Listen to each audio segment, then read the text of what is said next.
Welcome to the You Decide podcast. I'm Dr. Tiffany.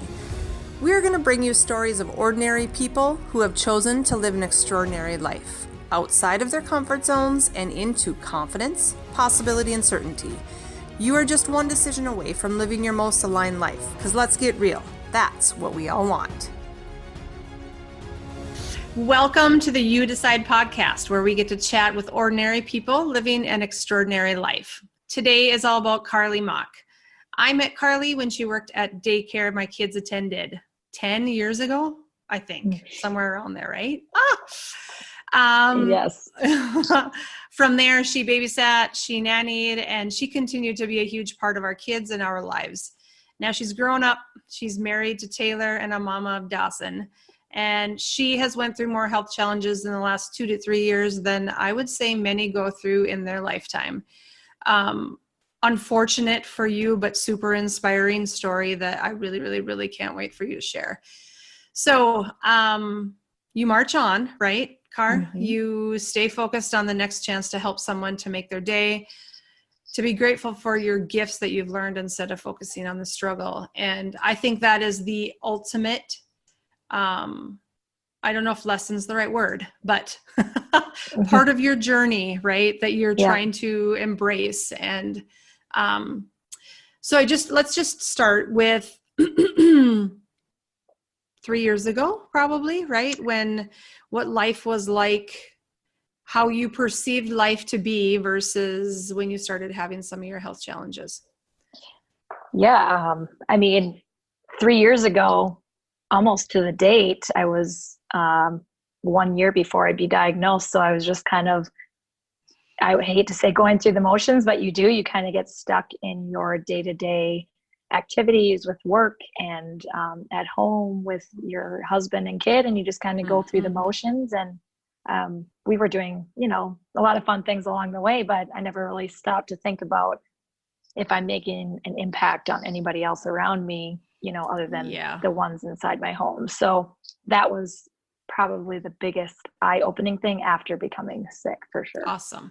Okay. So just share a little bit. We could talk about your journey and talk about your health stuff for probably a few hours as to all the things that happened and didn't go right. And, but just give an overview of symptoms, when you were diagnosed, misdiagnosed, and all kind of the overview of where we are. And then we'll talk about. Yeah. You're right. I could go on and on for a very long time. And I will say, if you are somebody that does not like to hear about some digestive issues, just go ahead and turn this off right now. I've definitely become an open book, almost to a fault at times, to people that probably don't want to hear my story. So it does get a little gruesome at times, but I'll try to keep it top line. So I know 2 years ago, I guess, to the date, almost October 19th, would mark 2 years, which seems like 5 at the same time. Absolutely.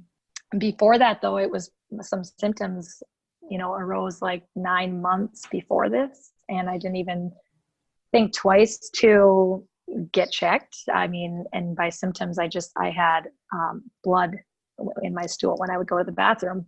And it was hit or miss, and it would go away and come back. And at that time, I had just had a kid. I was 3 months postpartum, and I thought that just came with the territory of labor and all that goes with it. So it didn't get as bad until about August of 2017, and it was consistent, and it was pain. Couldn't keep anything in. Anything I ate or drank, anything. Would cause me pain and sending me to the bathroom. So I went and got checked with my gynecologist, and just because I had no idea where to even start. And she immediately sent me to a gastro unit at Sanford. So I went there and quickly became aware that this was a serious issue. Had a colonoscopy at age 30. Didn't think that would be in my books, but yikes. Had that, and it was within weeks from there, he called me in and said, I need to sit down with you. And never have I had that moment over the phone where they would not tell me what was going on. And of course, your mind goes to the absolute worst until you can get in there. Yep. So went in Absolutely. there and he explained I had ulcerative colitis, and this would be a lifelong illness and autoimmune disease that kind of affects the lower digestive tract, and a lot of inflammation and ulcers were there. So that's kind of how it all began, and started to blindly follow the direction of your doctor. I mean, Right. which Right. a lot of people do. And Right. so that's where it all kind of began there. So, I mean, there were a few things in what you just said. I think the not listening to the signs that your body's telling you, right? Because you were kind of just in the rat race of life. You got married, it's just the trying to figure out how to make things work, right? You have a kid and not knowing what's normal. And then secondly, like blindly trusting that person more than yourself. So can you just, because there's been a lot of opportunities for learning in your not listening to that gut part. Yep. And quite literally, I mean, everything is mine is all in the gut. Absolutely. So that is definitely something we learned quickly, but also not as quick as we should have looking back. But again, it comes with time and trial and error. And, from that day one being diagnosed, he told us this is what I'll start with, and you can manage your symptoms and all will be good. And so left there still not even realizing the full look at what I was going to be dealing with. I had no clue what would be coming in my very near future after that. So, I went on the medications that he suggested, and it was within maybe 30 days of being diagnosed, my symptoms went from moderate to severe. And even then, I mean, talk about blindly following somebody. I would message them telling them it's gotten worse. I'm having bleeding like crazy. Can't keep anything in, and just kind of got this is our step and we can't really change anything until, XYZ. And it wasn't until I had, went to the walk-in actually, and didn't listen to him. I went to the walk-in instead. And my now GP is, told me this is not right. She's not, an expert by any means, but she admitted me for the first time. And so got it. From there, I was able to get on steroids, which is apparently the go-to for this disease. And it works for, 75% of them, I'll say. And I was not one of those people. No. Imagine that. You weren't, weren't the 25. Yes. And, it's with this disease, especially, and a lot of autoimmune, I would argue it's not cut and dry. Everybody is different and they really don't know. I really do believe they just don't have all the information, and that's not at a fault to them. It's just, we don't have enough research and options out there. So, So essentially you continued down the medication line until that didn't work. You had how many surgeries? 3. Okay. Yep. 3 surgeries. How was quality of life during that time? Quality of life before surgery was, I would say, almost dead, I would say. And I never even really realized how bad it was until talking to my husband after I went through all my surgeries, and we were in a group of friends, and he said, how did you, what were your thoughts? And I'll never forget it. He looked at them and said, I thought she was going to die. And I never really, I was so sick and just kind of just trying to get through each day that I didn't really realize how bad it was from the outside looking in, until people would see me for the first time in a while. And then they'd give me that look, and I was like, oh, it really is bad. Well, I remember when I would stop and adjust you. I remember that one time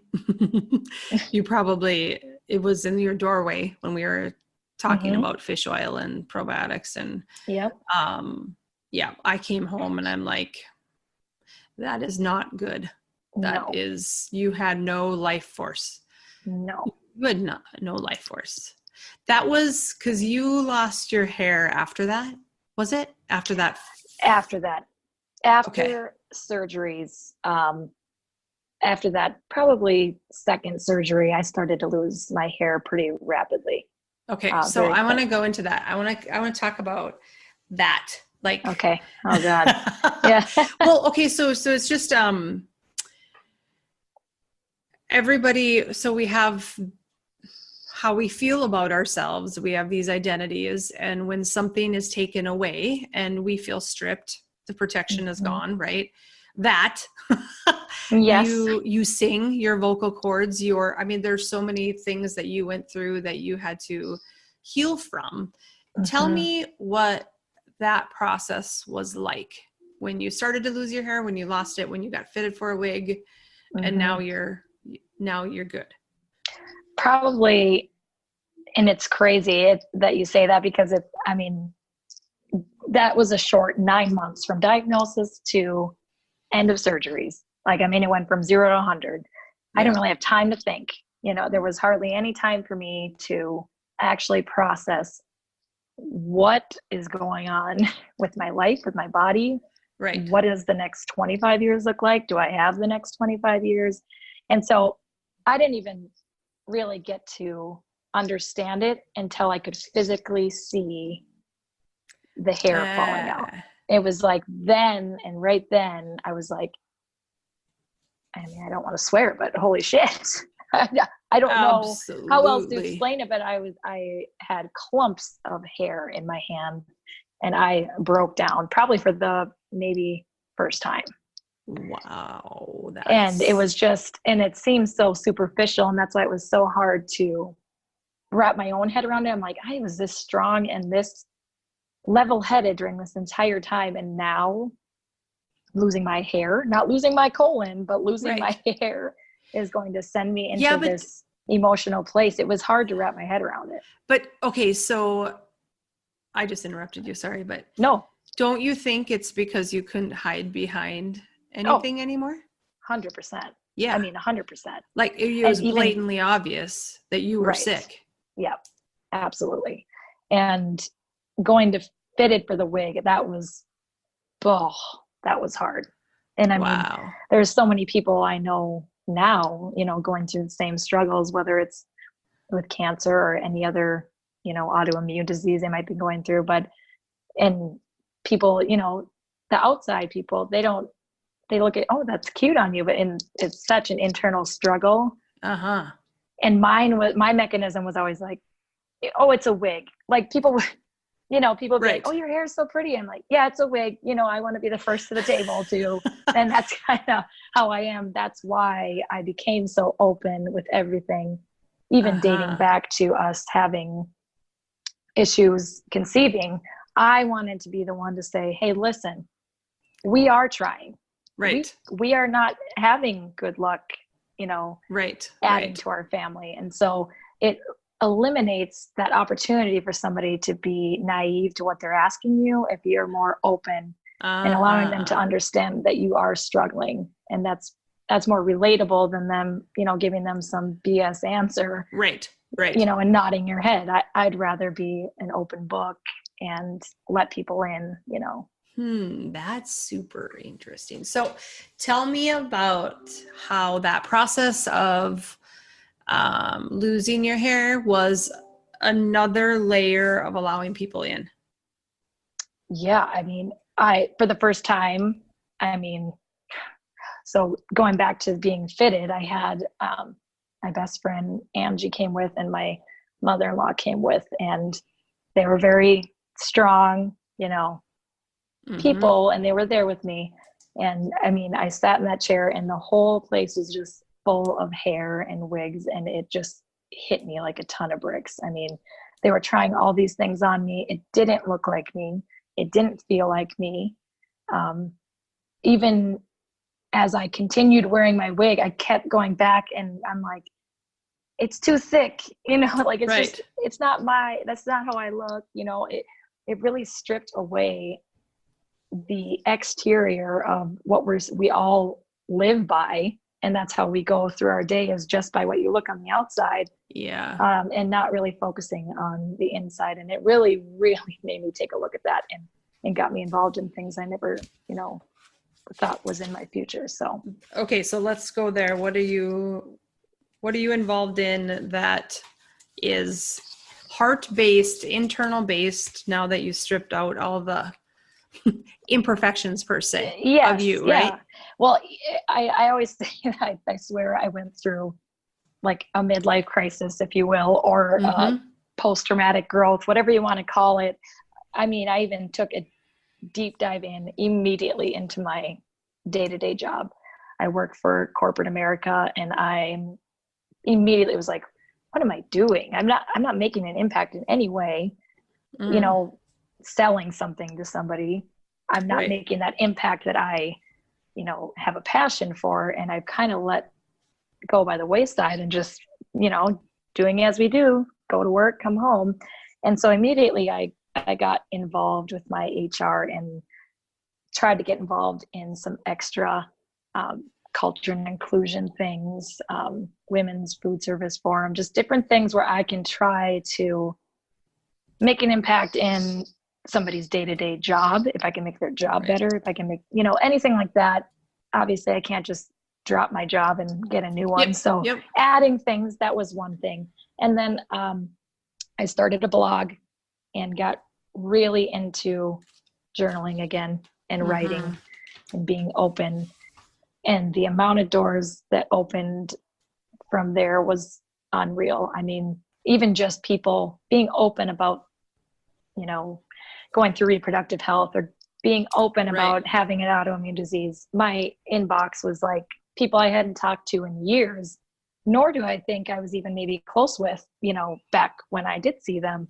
Yeah, were reaching out to me. I am struggling. Like, do you have some advice? Do you, or thank you, just a thank you for being open about it. You know what I mean? And that was worth it to me. That was anything to bring light to something that's so in the dark is just, it was life-changing for me, really. And it got me to the step where I'm at now with an organization called Bio Girls, and really bringing that kindness and caring and confidence to young girls in our community, which is huge right now and a big problem at a very young age.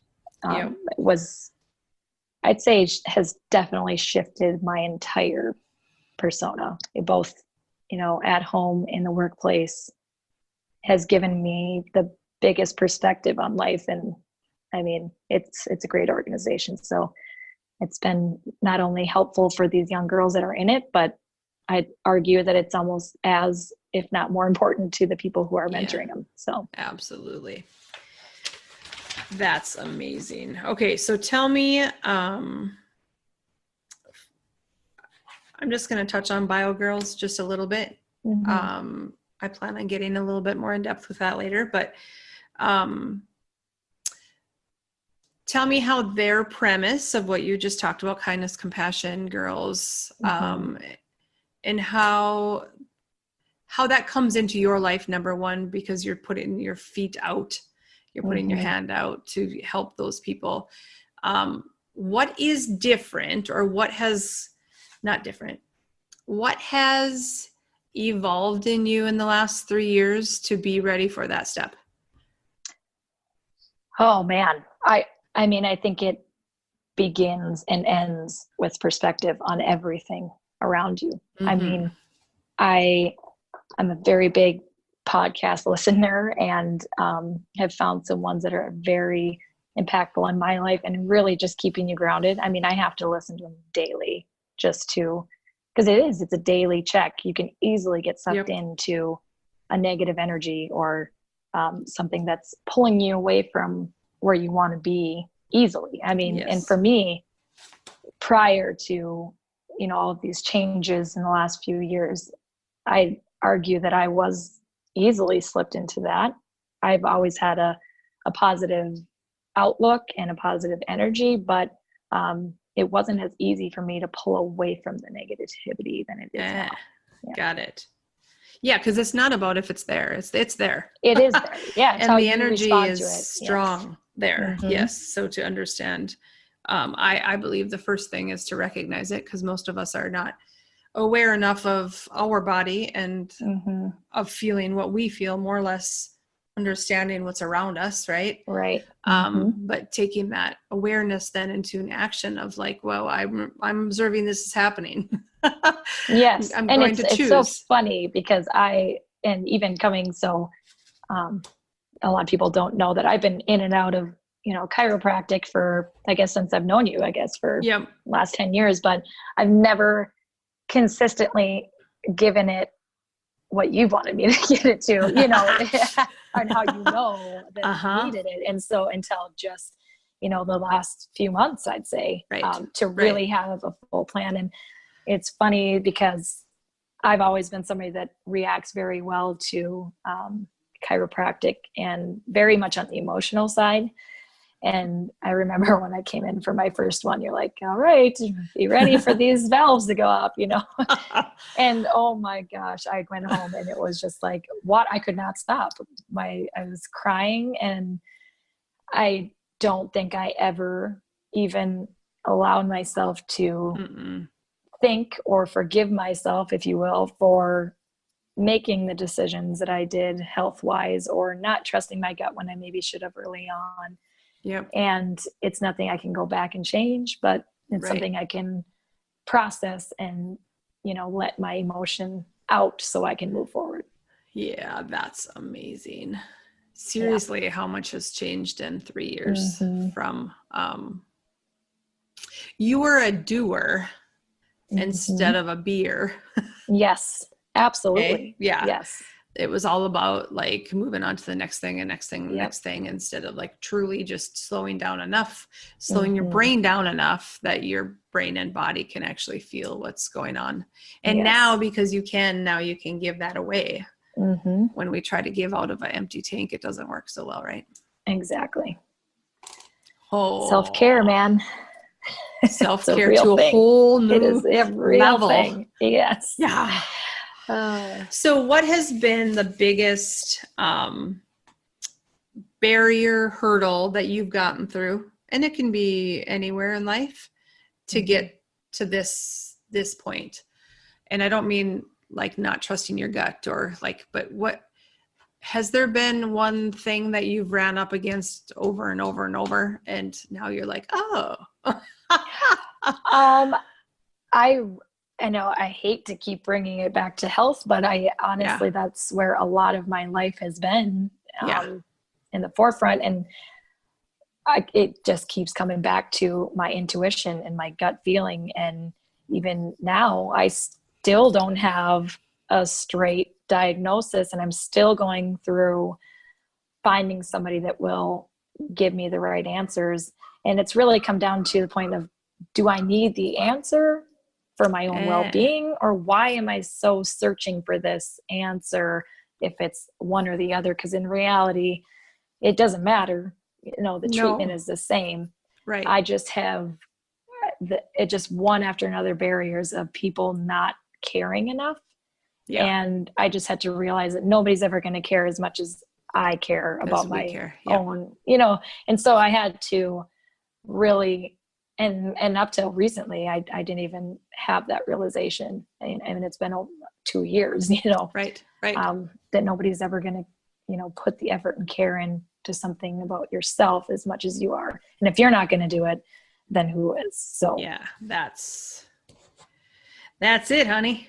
Nailed it. Yep.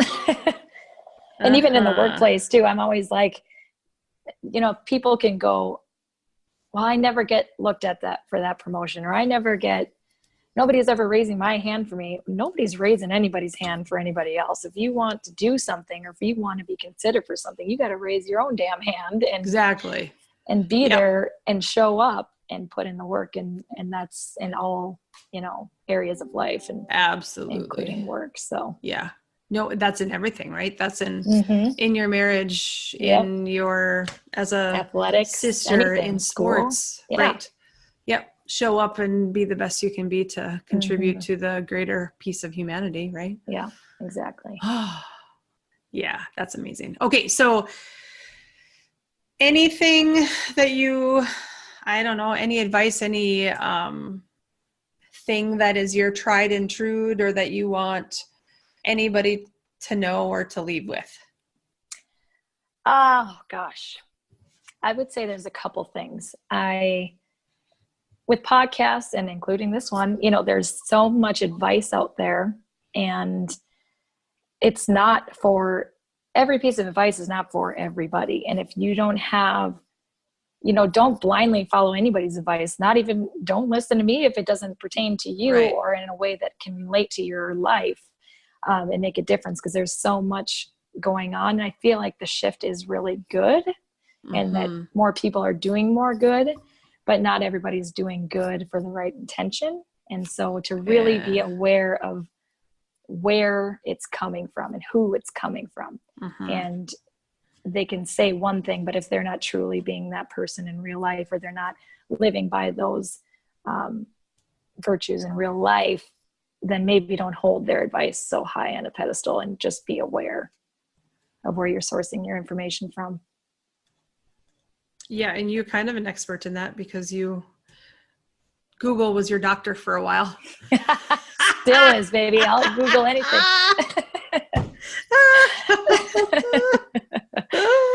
A doctor's nightmare. Yes, absolutely. Awesome. That's amazing. Not many people have that. Not many people have enough reminders, as you've had, that you need to stay true to who you are. Because really, I mean, we could talk about that forever. You have had so many reminders of the wrong. Well, I guess depends on if you believe in right or wrong, but information that was not maybe in your best interest, that force you though to go back through your system and learn all this gut stuff, all the intuitive stuff. If you would have, if what they would have said would have worked, you would not be, whatever worked means in the Crohn's colitis world. That's short term, because we're not looking at that. And the biggest thing, I mean, and you do have some control. You don't have control over the disease or what you live with long term, but you have control of what you put in your body. You have control of the energy you're outputting, because that has a lot to do, way more to do with your physical health than I ever knew. Absolutely. Never, ever knew how much my mental health or stress level, or the ability to calm the stress, had an effect on the physical being. And until going through this and being able to reel it in, take a breath, realize what's important is huge for me physically and mentally. So, well, and, I always talk about that in chiropractic, just the resilience, the bounce back, the reserves is all about getting yourself out of the tension state and into the ease state. So out of fight or flight and into calm, if we just think of, those are two easy ways to see it.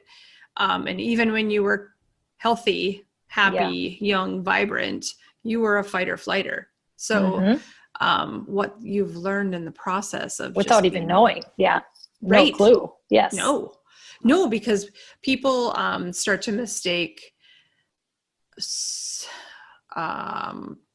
type A, alpha for a personality trait instead of a learned behavior. Right. You were in a learned behavior of fight or flight, do. And instead of really, you thought it was your personality. It is not, obviously. Yeah. But I'd also say you got to have Tiffany's in your life that are willing to tell you. I mean, if you don't have somebody that's willing to talk to you and give you what you need to hear, not what you want to hear, then you got to find those people. If you are sitting around a bunch of yes mans around your life, you need to expand, because it's probably not all true. So, find Nobody's friends perfect, that'll make you feel uncomfortable. Yeah. Exactly. And for you Tiffany's out there, I would say you continue to be the Tiffany's, because those people need the, are you, number one, you don't ever give up on them. I never gave up on you, saying let's work on this, or have you thought about this? Have you thought about the emotions underlying all the physical symptoms? And there's a right way and a and wrong way to say things to people. 100%. I mean, know your audience, and you do, but I'm saying for the other Tiffany's out there, Yep. Just know your audience and know the right way that's going to get through to somebody that might need your help. So Absolutely. Yes. And anything that comes from love and the right intention, I feel like you just can't ever give up on people. So many people will be like, well, I've given this piece of advice and they didn't take it, or so I'm not even going to mention it anymore. I'm not even going to talk about it. Well, that's not what people in pain or what people hurting need. Is not that. No, you need a mix, but you need somebody who wants something better for you and can maybe see. And I'd say if you're hearing like this and you're thinking of somebody in your life that could use a message not from you, recommend something, maybe not this specifically, but another, podcast episode, another book that might relate to them, and they don't have to hear it directly from you, so they can make their own, picks and pulls at the information that's good advice. Yeah. That's good advice, especially when you're out searching to try to find different perspectives. So,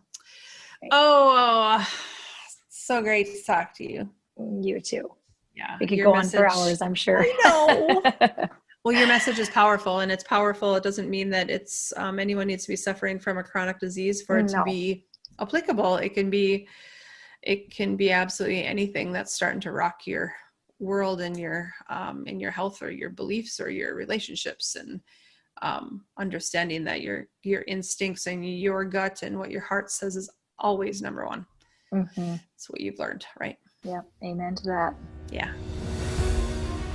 Thank you so much for listening and being willing to go all in. Ditch the excuses and the comfort zones and make a decision that nothing can stop you. You can find the show notes below, and I'd love for you to share, subscribe, and rate this podcast, but only if you love it.